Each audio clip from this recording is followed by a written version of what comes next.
ஆனா அவங்களுடைய வாழ்க்கை டோட்டலா எப்ப தெரியுமா மாறுச்சு?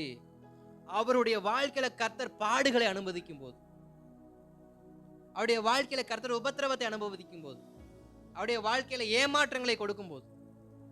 அப்ப நம்முடைய வாழ்க்கையில சில ஏமாற்றங்களை கர்த்தர் கொடுத்தாலும், சில பாடுகளை கொடுத்தாலும், சில போராட்டங்களை கொடுத்தாலும், இல்ல பலவீனங்களை கொடுத்தாலும், அது தீமைக்காக கொடுக்கல. அதன் மூலம் நமக்கு ஒரு நன்மை செய்யும்படி என்ன பண்ணியிருக்கிறார்?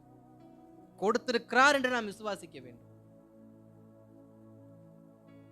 நம்ம அதிகமா சொல்றது, இது தாங்கக்கூடாதது தான். ஆனா தாங்குவோன்னு தான் கர்த்தர் நமக்கு கொடுத்திருக்கிறார்.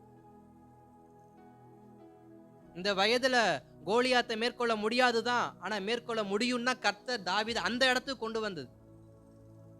வனாந்தரத்துல ஆடு மேய்ச்சு கொண்டிருந்தவன ஏலா பள்ளத்தாக்குக்கு கர்த்தர் கொண்டு வர காரணம் என்ன? அழைத்து வர காரணம் என்ன? அந்த இடத்துல கொண்டு வந்து அவன் கண்களுக்கு முன்பாக கோலியாத்தின் கர்ஜனையை கேட்க வைக்கிறது காரணம் என்ன?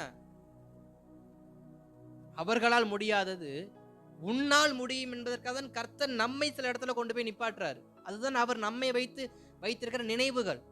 சவுலை குறித்த அந்த நினைவுகள் அவருக்கு கிடையாது. தாவீதின் சகோதரரை குறித்த அந்த நினைவுகள் கர்த்தருக்கு கிடையாது. ஆனா கர்த்தருக்கு அந்த நினைவு யார் மேல இருக்குன்னா தாவீது மேல இருக்கு. தாவீது அந்த காரியத்தை செய்வான் அப்படின்னு.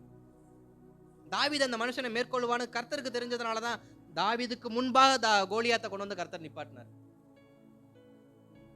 அப்ப சில போராட்டங்களுக்கு முன்பாக கர்த்தர் நம்மை வைக்கிறார்னா அதை நம்மால் மேற்கொள்ள முடியும் என்பதற்காக தான் அதை நமக்கு நம்முடைய வாழ்க்கைக்கு நம்முடைய கண்களுக்கு முன்பாக அதை காண்பிக்கிறார்னு நாம் புரிந்து கொள்ளணும். ஏற்கனவே எனக்கு தலை போற பிரச்சனை, இதுல இது வேறையான்னு என்ன பண்ணக்கூடாது? யோசிக்க கூடாது.